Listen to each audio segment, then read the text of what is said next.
Hey everyone, Leroy here with this week's video update. So this week, we're up just one COVID-19 positive case amongst our employee base, which brings our overall total to 259. Now on the vaccination front, we're up to 168 employees who are fully vaccinated, and we're making great progress at our plants. At Galesburg and Utahville, our employees have received their full dose of the vaccine at this point, and plus we have 12 sites where employees have either received their first dose or are in the process of receiving their first dose. Now, vaccination eligibility is starting to open up in a big way as more shots become available, so please be sure to take your turn as soon as you have the opportunity. We all know as different variants have begun to spread, we all need to do our part to help keep infection levels down.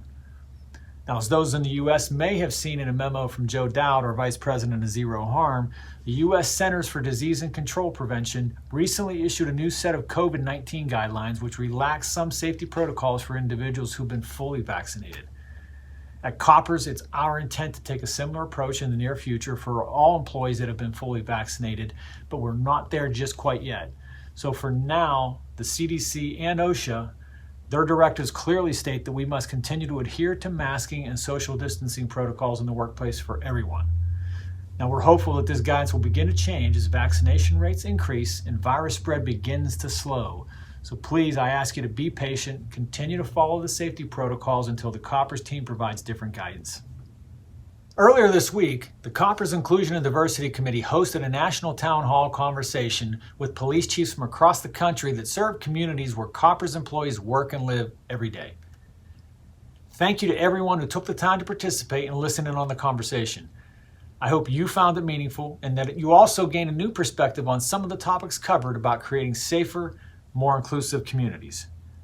Now for me, what really hit home was that recognition that a human being sits on the other side of every single interaction that we have.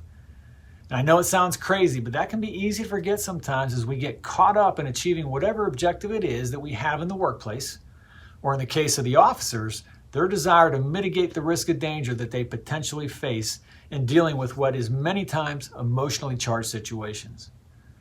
Now, hopefully there were pieces of the conversation that resonated with you too. I'd like to take time to extend my appreciation to everyone who had a role when making this event possible. I want to start with a big thank you going out to our Director of Global Inclusion and Diversity, Lance Hyde, who did an amazing job coordinating the event and serving as the moderator. Thank you to the Inclusion and Diversity Committee for their involvement.